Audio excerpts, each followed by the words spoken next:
Hello mga busing, magandang araw. Ang video ito ay karugtong ng ating vlog tungkol sa treasure hunting. Nandito pa rin tayo sa Luzon. Sorry, hindi ko pwede sabihin ang particular place dito sa Luzon. Yung nakaraang vlog natin na umabot sa part 23 ay pansamantalang itinigil ko muna because of some reasons. Ngunit hayaan nyo, itutuloy din natin yan sa takdang panahon.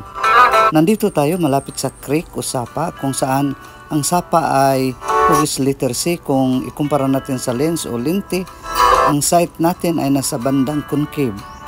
Yung nakikita nyo ay nandyan ang sapa. Merong dalawang treasure sites dito na ating titingnan. Ito ang kwento dito. May nag-treasure na dito ngunit kinapos sa budget at mayroon din silang kinatatakutan kaya to the rescue tayo. Ang nakikita nyo ay diagram na ginawa ko base na rin sa kanilang kwento para sa kanilang natagpuan di umanong treasure sign or marker. Mayroong bato na mga 2 feet ang diameter na hugis kawa. Tinawag ko na rock 3 kung saan mayroong dalawang bato sa bandang kaliwa at kanan nito, rock 1 and 2 respectively. Dahil sa marker or sign na yan, hinukay nila gamit ang maliit na bako 100 ang sabing treasure site. At sa lalim na almost 2 meters, nakita nila ang batong malapad na rectangular shape. Tinawag ko na rock 4. Tingnan nyo na lang ang ating ginawang diagram. Di umano, tinanggal yun ng bako at tumambad sa kanila ang tubig na kulay blue or kulay asol, at sila na nagmamasid sa paligid pati na rin ang operator ng bako ay di umano biglang nanghina. Natakot sila kaya itinigil na ang paghukay at pagkaraan ng ilang araw ang kulay asol na tubig ay naging kulay green na. So lalapitan natin ang nasabing nahukay nila. Biglang may lumitaw na sisiw kasi hindi ko ito napansin kanina. Ayan siya, parang itunuro sa atin ang nasabing hukay. Sundan natin ang sisiw.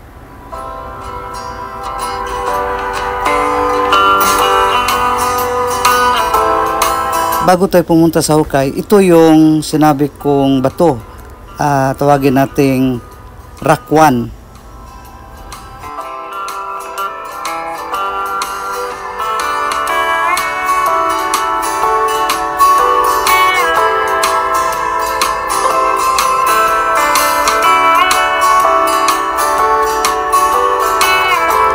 Okay, puntahan natin yung pangalawang bato. Tinawag ko na rock 2. Ito yun. Okay, pupunta natin yung hukay na itinuro ng sisiw. Tingnan natin ang nasabing hukay. Ito na yun. At makikita natin na ang kulay ng tubig ay green.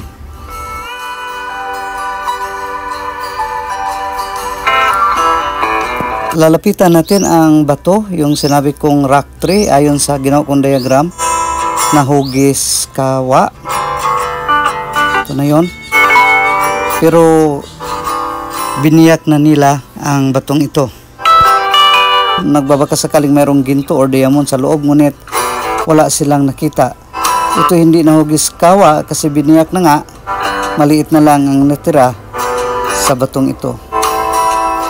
Balikan natin ang hinukay at kunan natin ng direction. Ito ay nasa north direction pala. At lilipat tayo sa bandang left. Kunan natin ng direction. Ang kanyang direction ay east. Ibig sabihin ay nasa south ang bandang sapa. So, lilipat tayo mamaya-maya sa sapa or creek.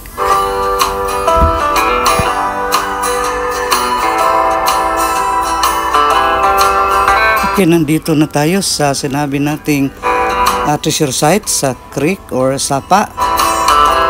Ang daming mga kawayan sa paligid. At kapansin-pansin na may mga parang buhos na konkrito. Mapapansin natin yan mamaya. Ito yung kanyang upstream, kung saan ang direksyon ng galing ang tubig. Ito ni sinabi ko, mga puno ng kawayan na nakapaikot sa sapa, lalo na dito sa may bandang hinukay nila ng bako. At kapansin-pansin din na ito, halimbawa, konkrito ito no, may mga graba, tapos may mga lumot na. So, konkrito talaga. Sinubukan nilang hukayin ito. Sa umpisang paghukay nila, nakakuha sila ng mga boulders di umano. Tapos nang lumalim ng konti, mga isang dipa, mga ganyan lang, more or less, parang may tinamaan ng bako na flat surface na matigas. Baka nga simento or so hindi nila matukoy kasi nga inukay na nila ito, pero may tubig. Kaya ang suggestion ko ay dapat gumawa tayo ng daan sa tubig para yung hinukay nila ay matuyo ang tubig. Yan lang ang paraan na naisip ko.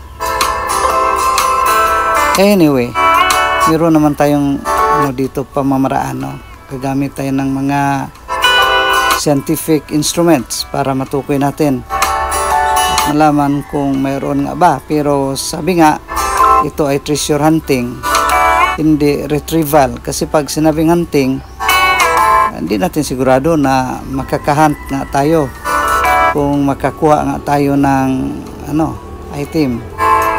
Pero sa mga palatandaan, mga signs, nandito na, history din nandito, markers nandito. Kailangan lang i-remap natin ang buong lugar, and then gagamitan natin ng iba't ibang klaseng scientific instruments, hindi lang yung hinahawakan ng tao, yung wand or yung dowsing. Kailangan talaga makita natin kung mayroon ba talagang item, kung gaano kalalim, etc. Pero ang lahat na yan ay nagdepende kung ibibigay sa atin ng Panginoon. So, ako lang ang nandito kasi yung ibang mga kasama natin ay may inaasikaso. Siya nga pala, itong sapa o creek na ito ang siyang pinaka-boundary sa lupa kung saan tayo mag-treasure hunt. At ang lupa sa kabila ay mayroon din nag-treasure hunting, itong araw na tinuturo ko. Ayan, kita nyo ba? Ayon sa mga taga rito, malalim na ang nahukay sa kabila.